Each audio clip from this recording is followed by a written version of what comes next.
noite. Williane Claudina aqui com mais um podcast, né, aí para vocês. E hoje o nosso convidado é o pastor lá do Vale da Bênção, Francisco Deodato, e vem trazendo um tema importantíssimo. Não perca, fica aí, presta atenção, viu? Que é falando sobre o chamado de Deus. Pastor, boa noite. Seja bem-vindo. Boa noite, meu nome é Francisco Deodato, sou pastor ali na igreja Vale da Bênção do bairro Agamenon. Pastor, eu queria lhe fazer uma pergunta, já que esse tema aí tão importante, né, do chamado de Deus. Como foi que o senhor percebeu esse chamado na sua vida? Pois bem, Deus tem um chamado e esse chamado é um chamado especial. Existe um chamado geral, o chamado geral ele chama a todos. O texto sagrado vai dizer assim, muitos são chamados, mas poucos são escolhidos. E dentre esses que Deus chama, tem alguns que Deus escolhe, e escolhe com um propósito. E eu fui chamado, né, com um propósito de Deus, e confesso que não foi fácil. Até porque eu não entendi o chamado de Deus na minha vida de início, não é? Eu costumo dizer que Deus me chamou de 3 maneiras.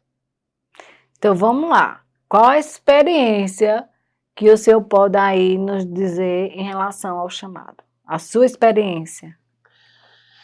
Pois é, a minha experiência Deus, ele me chamou, e quando ele me chamou, eu não compreendi o chamado de Deus na minha vida.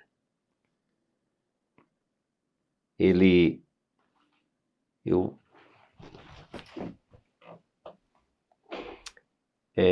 estava casado, não é? Com uma esposa que eu amava, ela grávida de 7 meses, e esse amor assim, era algo, digamos assim, que a gente o amor era de uma maneira que a gente achava que não podiam viver sem o outro. A gente costumava dizer que queria que no dia que a gente morresse junto. Não sei como, mas esse era o pensamento. A gente falava sobre isso, porque nós entendíamos que não podia viver um sem o outro. Entretanto, nas Sagradas Escrituras está assim escrito. Jesus disse assim, sem mim nada podeis fazer. Sabe o que significa isso? Significa que nós não podemos viver sem Ele. A gente pode viver sem qualquer coisa que você imagine, para sem Ele não. E aí, um certo dia, uma segunda-feira, de manhã, de madrugada, eu saio para trabalhar. Eu trabalhava lá na SEACA, um centro de distribuição de alimento aqui de Caruaru, e deixei minha esposa em casa. E por volta de umas 7 horas da manhã, ela liga para mim dizendo que estava tendo alguns incômodos. Ela estava grávida, tendo dor de cabeça. E eu pedi para ela chamar a minha mãe, e já ia andando para o médico, que de lá eu já ia. E ela não foi, porque assim, ela tinha muita confiança em mim. E ficou aguardando eu chegar em casa, e eu cheguei por volta de 10 horas e pouco, eu acho. E quando levei ela para o médico, e o médico fez os exames, encaminhou ela para um apartamento lá na Santa Efigênia. Entrei com ela andando e conversando, como eu estou aqui falando aqui. Em uma segunda-feira, já início de tarde, e com 2 dias depois, eu tirei ela daquele hospital no caixão. Ela estava morta. Isso é muito forte. Isso é muito forte. No momento assim que o senhor passou isso, o que veio assim na sua mente? Porque o senhor não entendeu ainda o chamado, né? Assim, o senhor não estava entendendo o que Deus estava querendo lhe passar. Feito o senhor falou que foram 3 vezes a qual ele lhe chamou. Justamente, Ana, eu não entendi ainda. Mesmo com tudo, com isso que aconteceu, eu não entendi que era o chamado de Deus. Porque Deus havia me chamado de várias maneiras. Lá em Hebreus, diz que Deus ele falou de várias maneiras, fala pelo Filho, e ele havia falado comigo de várias maneiras e eu não tinha entendido, né?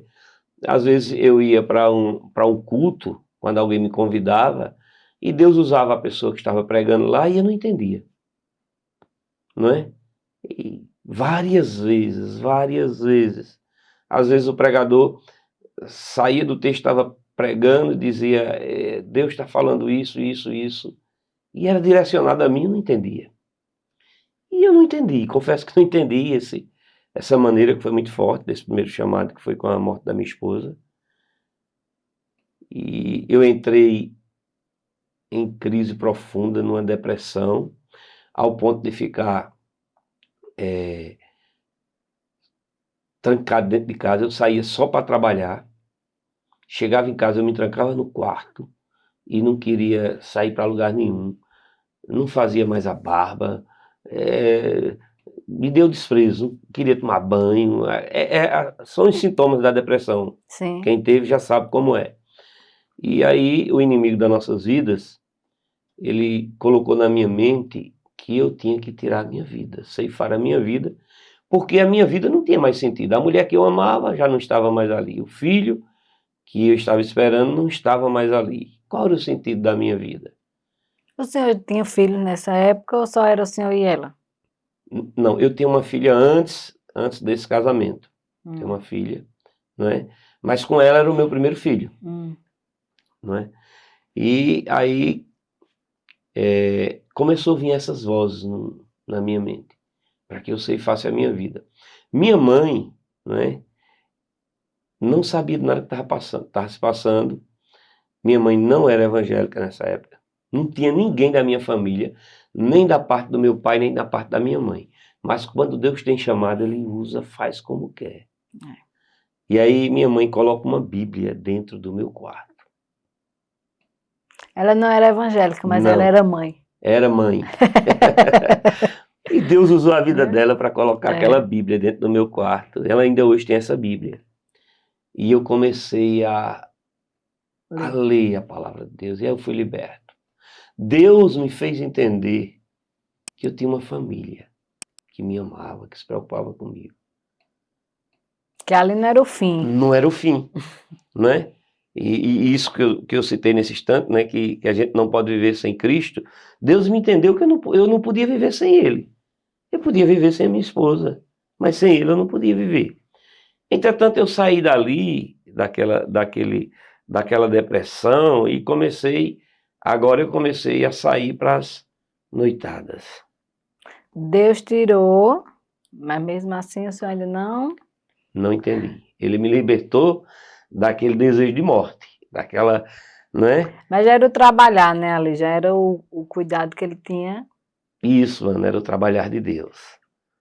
E aí, Ana, quando eu saio dali, eu começo a ter uma vida, né, continuei trabalhando, mas toda noite, saía toda noite. Às vezes eu chegava, às vezes não vinha mais, não dormia nem em casa, eu saía direto de onde eu estava, direto para a SEACA. Muitas vezes aconteceu isso. Eu fui liberto daquele desejo de suicídio. Aí tem o segundo chamado de Deus na minha vida. Como eu já disse, eu trabalhava lá na SEAC e eu tinha uma certa condição financeira boa. Eu tinha condição de ir para onde eu quisesse, a hora que eu quisesse, tinha dinheiro suficiente, né? Eu estava lembrando hoje, estava falando com um amigo meu cheque especial era o valor de comprar um carro popular hoje. Naquela 60, 70, época, naquela né? época, né? Era em torno de $10.000. Aí eu tinha essa condição financeira privilegiada. Eu tinha casa na Praia dos Carneiros. E aí Deus permitiu que fosse tocado nas finanças. Tudo é permitido por Ele. Esse foi o segundo chamado de Deus na minha vida e eu não entendi. E eu comecei a ter prejuízos. Eu sei que eu comecei a me endividar. Que eu cheguei a um ponto, se eu vendesse tudo que tinha, não dava para pagar quem estava devendo. Eu não entendi que era o chamado de Deus na minha vida. Ele estava dizendo, esqueceu.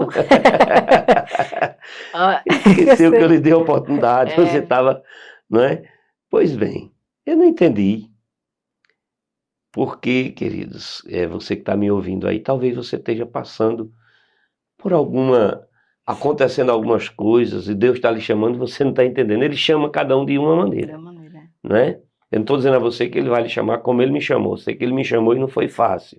É porque ele sabia do coração. Se não for por esse caminho, não vai dar certo. Pois tem um texto sagrado que ele diz assim, né? Que ele vai falar acerca disso, né? A gente hoje está brincando tudo, mas a gente sabe a dor e o sofrimento, né? Que é. A gente hoje, assim, hoje a gente está contando isso de uma forma mais leve, mas a gente sabe que é realmente um sofrimento e o trabalhar de Deus. Eu costumo dizer assim, pastor, as pessoas a qual eu tenho oportunidade, é tão fácil, não é fácil, mas é tão melhor. É melhor a gente aprender com amor, com o exemplo do outro, do que no sofrimento. Eu quero dizer ainda mais, eu quero dizer a você que quando Deus lhe chamar, venha na alegria, não venha na dor não. Eu vim na dor, né? Que foi o terceiro chamado de Deus na minha vida. Eu tinha ido para o sertão, tenho família lá, minha família, a grande maioria lá do sertão, e eu tinha ido para lá, passar um final de semana. Nessa época eu estava namorando a minha prima, pensando em casar com ela. Pois bem, e eu passei a noite todinha. Nessa noite, Deus não permitiu que eu bebesse nada. Não bebi nada. Tranquilo, fui dormir e acordei no outro dia para retornar aqui para Caruaru. E quando eu estava retornando, eu estava em Sítio dos Nunes, passei em Custódia. Na cidade de Custódia, tomei um banho depois do almoço, estava tranquilo. E aí, depois de tomar esse banho e tal, vim embora para cá, para Caruaru. E da cidade de Custódia, onde aconteceu o acidente comigo, eu não sei precisar, mas deve dar uns 40 quilômetros. Eu não lembro, o que eu contar da agora para frente foi que disseram. Eu apaguei, que eu não lembro mais nada. Eu só lembro depois de uma semana depois que acordei, né, no hospital. Aconteceu um acidente comigo, eu vinha e caí de uma ponta embaixo, e por volta de 2h30 da tarde, e quando me tiraram das ferragens já era noite. Eu vinha trazendo uma galinha dentro de uma caixa, essa galinha morreu do impacto. Se você ver as fotos do carro, você vai olhar assim, às vezes não tem condição de alguém ter sobrevivido. E até porque o período que eu fiquei lá, perdendo sangue, também não tinha condição de ficar com vida, né? E aí, alguém me viu, e esse alguém também, não é? Eu digo que foi um anjo. Por que você disse que foi um anjo? E eu posso provar biblicamente, né? Assim, porque tem textos onde o anjo vem em forma de homem, né? Quando ele aparece a Abraão, né? E Abraão segurou o anjo, né? isso, não é, quando ele vai em Abraão e ele disse que depois de um ano a esposa dele ia gerar um filho, né? E até que a esposa é Jacó, né? Ou Jacó, perdão. Não, mas Jacó que segurou o anjo, né? Jacó que segurou o anjo. É isso que eu tô dizendo, Jacó, porque eu disse Abraão, mas Jacó que segurou o anjo. Não, mas foi Abraão mesmo. Abraão, né, que teve o filho, né, que quando ele volta um ano depois, que a esposa dele ri, né, então, e aí ela prepara a comida para ele e tudo, então ele veio em forma de homem. Então isso foi o que aconteceu comigo. E eu contando isso, certa vez, um pastor disse assim, não diga que foi um anjo não. E aí quando ele foi comigo lá na minha cidade, um dia Deus permitiu, e me lembrei agora, eu estava para ir para Lagedo, falar sobre isso, sobre o testemunho e o chamado de Deus na minha vida. E aí meu sogro faleceu e eu tive que ir para lá. E eu disse a ele, eu só vou com você depois de a gente ir sepultar o meu sogro lá no sertão, e a gente volta e depois eu vou para Lagedo.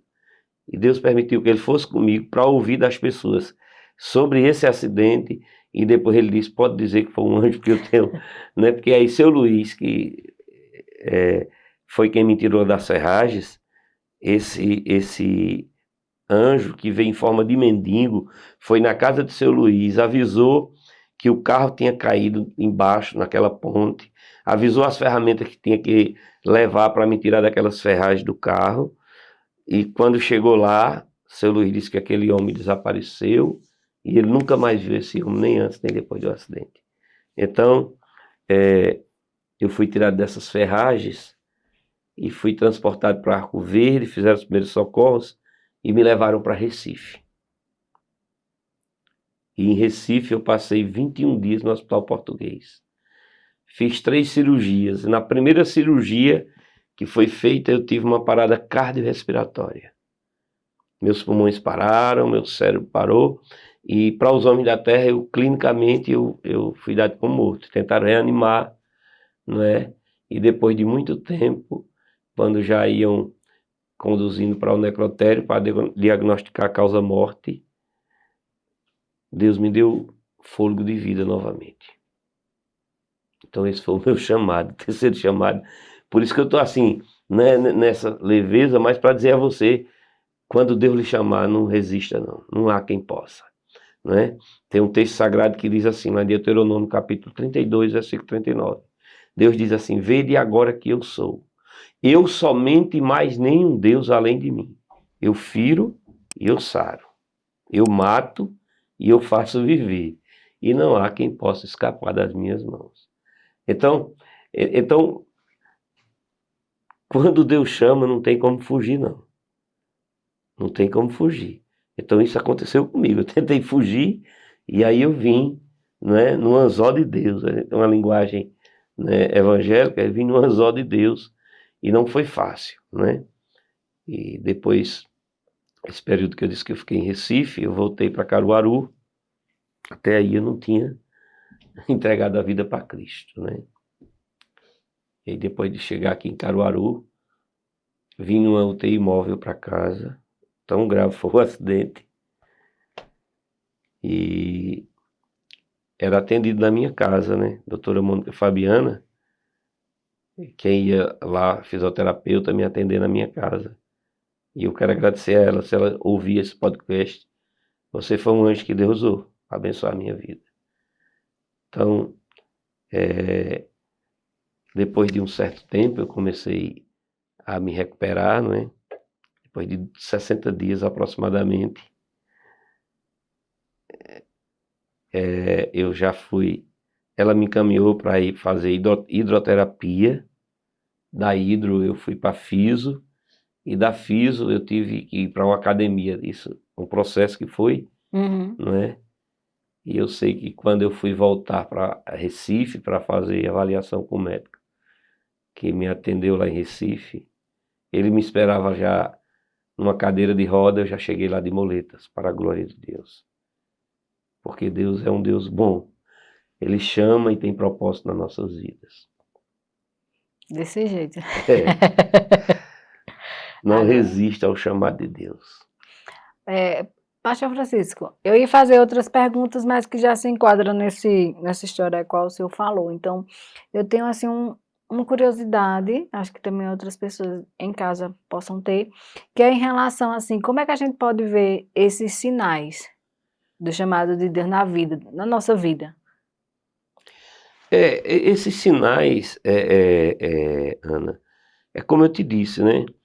Eles são, cada pessoa é diferente, o chamado e as percepções. Como eu te disse, eu não entendi o chamado de Deus na minha vida ao ponto de chegar a essa situação.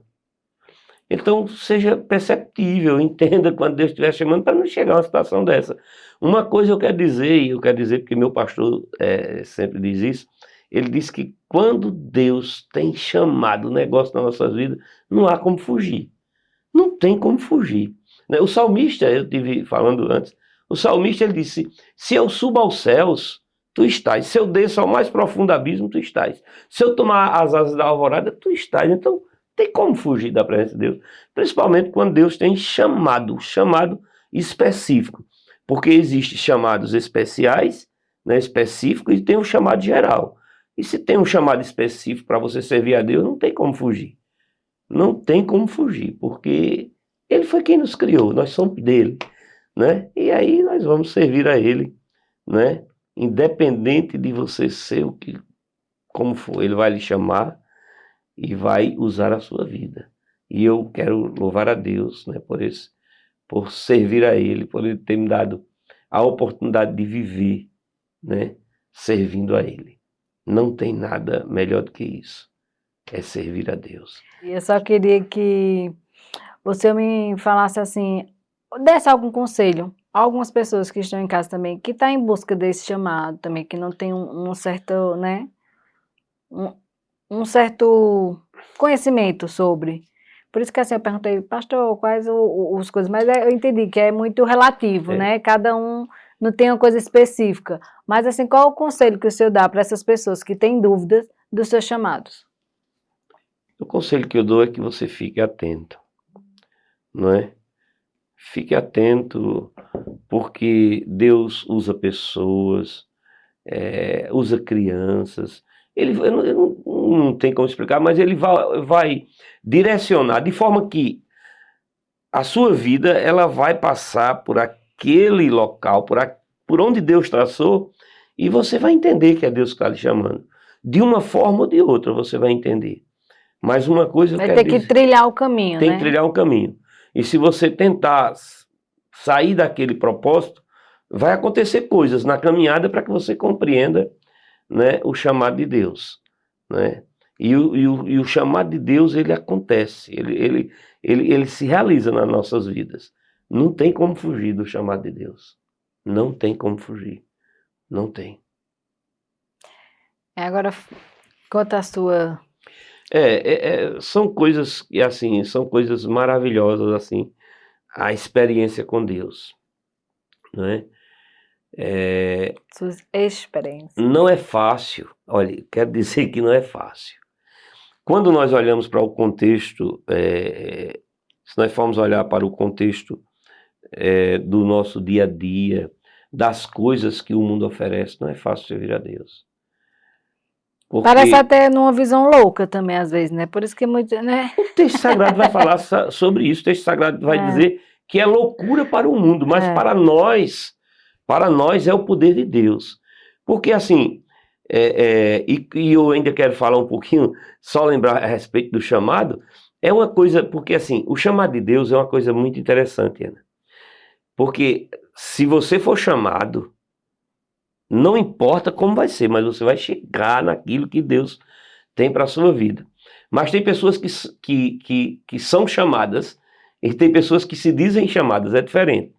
Porque o que é que você quer dizer com isso? Quero dizer o seguinte, quando você está numa situação, né, que está dando tudo certo, não é? E você sai para deixar aquilo ali, aquela segurança que você tem para servir a Deus, é preciso ter compreensão do chamado de Deus na sua vida.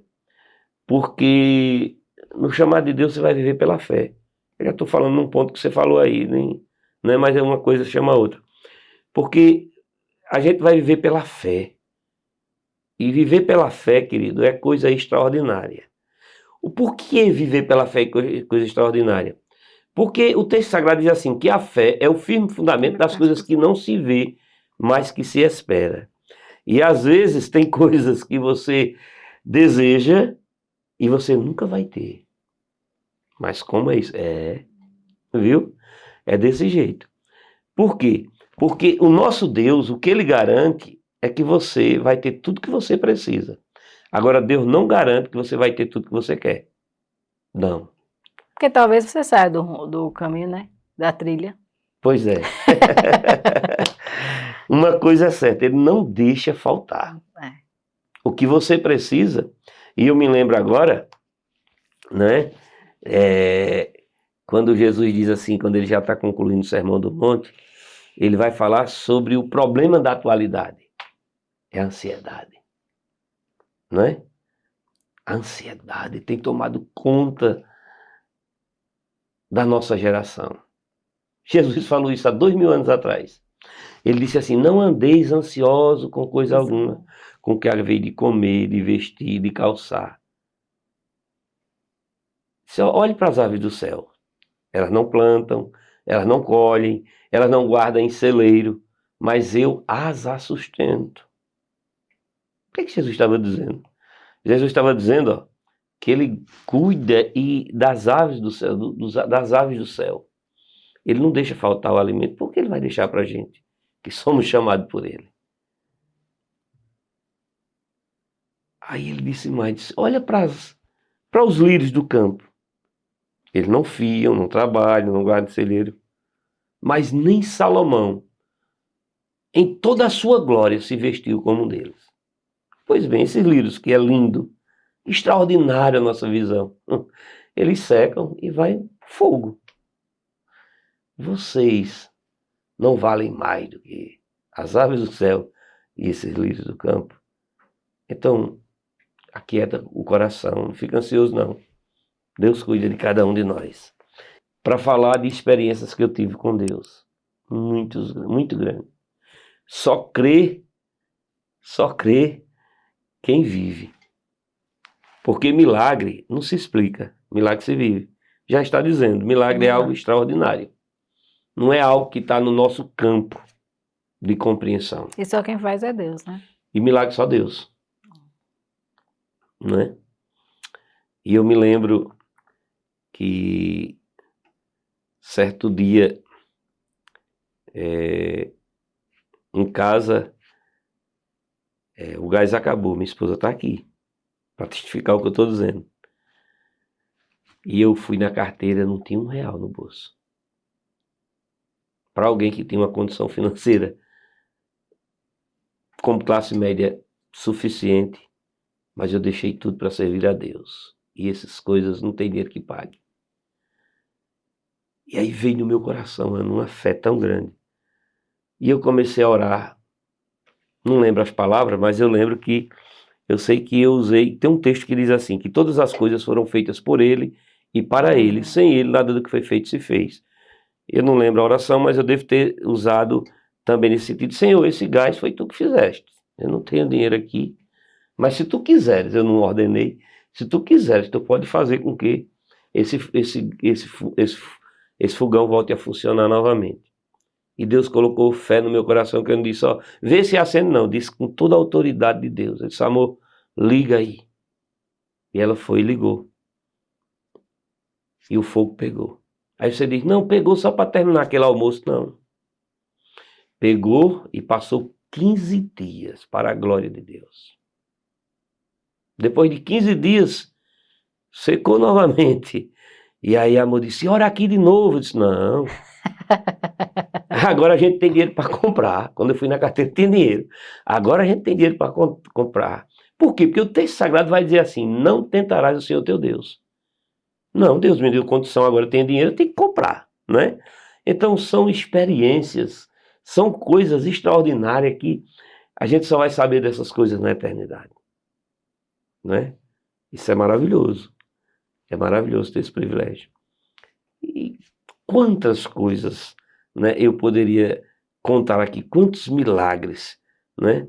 Outra vez eu fui pregar em Laje Grande, eu pastoreei em uma das nossas igrejas 2 anos lá em Laje Grande, e o pastor que está lá, meu amigo, me convidou para pregar lá, e nesse dia que ele me convidou, meu carro estava com pouco de gasolina e eu estava com pouco dinheiro.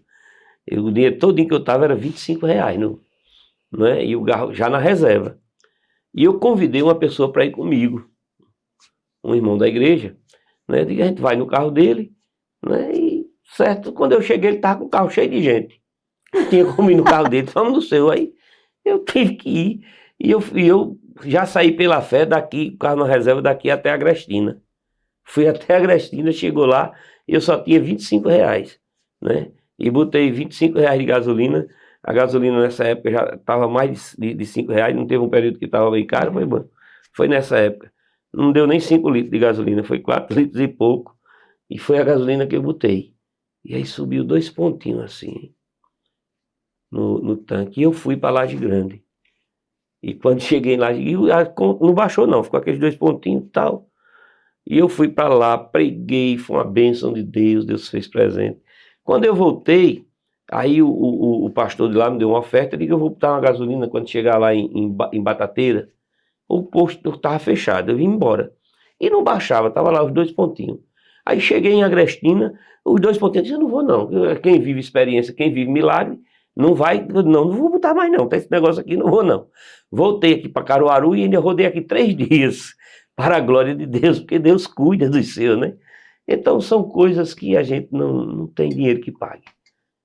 Olha, intimidade com Deus, os milagres de Deus são coisas extraordinárias. E eu digo a você, queridos, ore, tenha um momento de oração com Deus e você vai ver coisas extraordinárias que Deus faz. Verdade. Deus cuida. Ô, pastor Francisco, eu queria fazer assim, uma pergunta em relação a tudo isso que o senhor também falou. Como a gente, humano, nós, os seres humanos, podemos discernir o que vem do Senhor dentro do nosso, né, do nosso propósito, nesse sentido espiritual, e o que vem de nós mesmos, a nossa vontade? Pois bem, isso assim é uma linha tênue, né?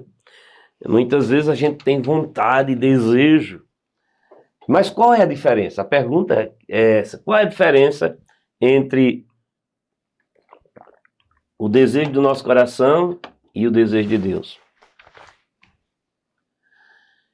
É porque o nosso desejo nem sempre vai acontecer. Nem sempre. Aquilo que nós desejamos. Porque existe a vontade diretiva de Deus, ou seja, aquela vontade que é a vontade, e a vontade permissiva de Deus. São coisas diferentes. Tem a vontade diretiva de Deus, aquilo que Deus quer para nossas vidas, e tem a vontade permissiva de Deus, ou seja, você deseja algo e Deus permite que você vá, e às vezes naquilo que você escolheu, você não vai ser bem sucedido. Mas a diferença entre a vontade de Deus e a nossa vontade é porque a vontade de Deus se cumpre. O que Deus traçou para nossas vidas vai se cumprir. E a nossa vontade nem sempre vai se cumprir. E eu digo, né? A vontade de Deus era que José chegasse a ser governador. Deus revelou a José um sonho, não é? E quando José conta aquele sonho, seus irmãos começam a caçoar dele, a zombar dele. E era chamado de sonhador. Lá vem o sonhador, né? Lá vem o sonhador.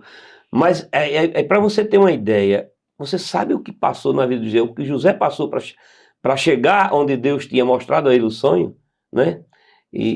Mas aí se cumpriu na vida de José. Eu não vou me estender por conta do horário, mas depois você lê a história de José que você vai entender a vontade de Deus. Ela se cumpre. Apesar que, para se cumprir a vontade de Deus, às vezes acontecem coisas com as nossas vidas que é Deus tratando.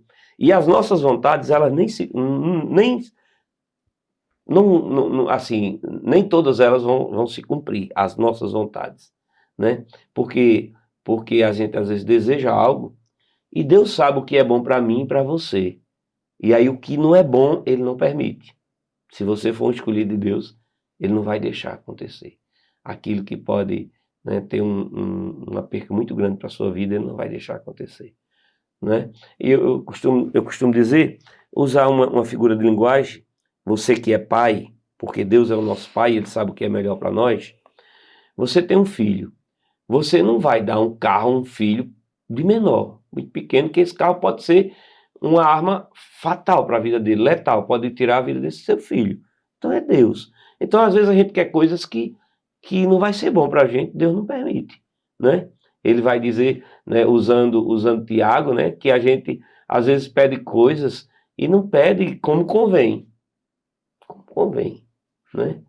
Mas aquilo que é para a glória de Deus, Deus vai fazer acontecer na tua vida e é extraordinário. Depois de tudo isso, o que é que eu vou perguntar mais? Nada.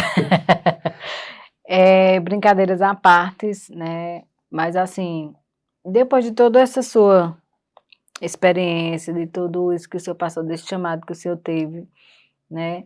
O que da experiência também, assim, essas experiências a qual o senhor falou, o que mudou na sua vida? Ou assim, porque o senhor vivia depressivo, né? Deus tirou isso do senhor, aí depois o senhor pensou que ia casar com a sua prima, não foi, né? Então, assim, como foi que o senhor foi se alinhando, se enquadrando em relação a aceitar Cristo?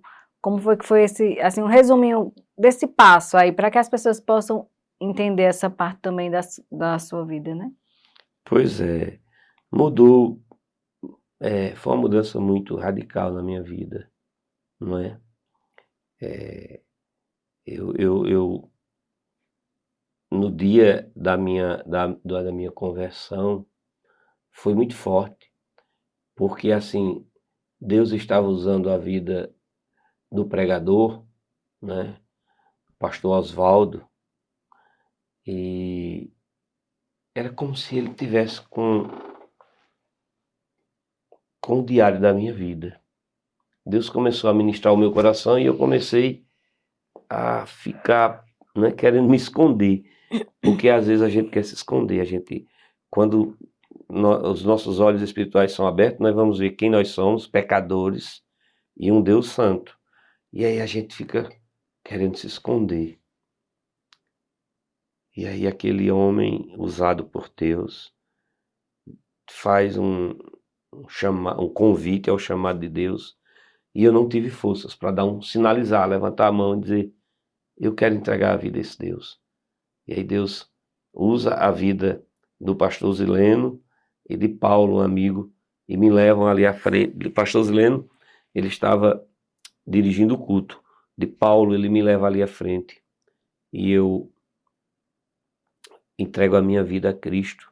E aí Deus mudou o meu viver. Deus mudou o meu viver e Deus tratou com a minha vida. Lembra do início que eu disse que o primeiro chamado foi com a morte da minha esposa? Pois bem, eu passei 12 anos viúvo, porque Deus tinha preparado alguém para a minha vida que está aqui do meu lado. É alguém especial, não é? Deus tratou na minha vida, né? Aquele camarada que trocava de mulher como troca de roupa, Deus disse, você vai ficar agora um tempo aí que eu vou tratar com você. Vai ficar Depois de que eu cheguei, castigo. vai ficar de castigo, 12 anos. 12 anos, meus irmãos, esperando, não é? Durante esses 12 anos eu conheci duas pessoas e Deus disse não, e eu ouvi a voz dele e aceitei o não de Deus, porque o não de Deus é o melhor para nossas vidas, não é? E aí Deus me deu uma mulher maravilhosa, que me deu 2 filhos maravilhosos. Tá vendo, pessoal, o quanto que é importante estarmos atentos à voz do Senhor, porque isso faz com que possamos ter um caminho melhor, tranquilo, de paz, e realmente seguindo, né, essa jornada e essa caminhada que o Senhor quer para conosco na nossa vida. Então, assim, eu hoje aqui estamos chegando ao final, mas agradecer ao Senhor a sua presença, Pastor Francisco, que o Senhor saiba que o nosso espaço, as Mulheres Iluminadas, está com a porta aberta para quando o Senhor quiser, sentir à vontade, quiser falar mais outro tema, levar para as pessoas que estão em casa, né, temas importantes para que elas possam refletir e conhecer a palavra de Deus. Então, muito obrigado, gratidão, né, e que o Senhor possa se despedir aí dos nossos telespectadores. Eu quero agradecer em primeiro lugar ao meu Deus por essa rica oportunidade, agradecer a Ana por abrir o espaço aqui, e eu quero desejar que Deus assim o abençoe nesse projeto, né? E que a bênção de Deus esteja sobre a sua Amém. vida e sobre você, né? Eu quero só lembrar, nós em algum momento rimos em algumas coisas, né? Mas são coisas sérias, foi só um momento de descontração, e mais uma vez eu enfatizo, dê ouvido à voz do Senhor, não resista à voz de Deus. Que Deus nos abençoe e nos dê um dia abençoado, um restante de noite abençoado na presença de Deus. Obrigada. Pessoal, eu venho hoje também aqui pedir a vocês para se inscreverem no canal, curtir, sigam, mandem para seus amigos, colegas, para que essa palavra, esse testemunho, essa história bonita, linda, chegue na vida de outras pessoas que estão precisando. Veja o quanto que nós, com um simples gesto, podemos contribuir para com o outro. Então, siga também o nosso Instagram, o Espaço Mulheres Iluminadas, né? E conto com a ajuda de vocês para que possamos levar essa mensagem para todas aquelas pessoas que realmente estão precisando. Até a próxima!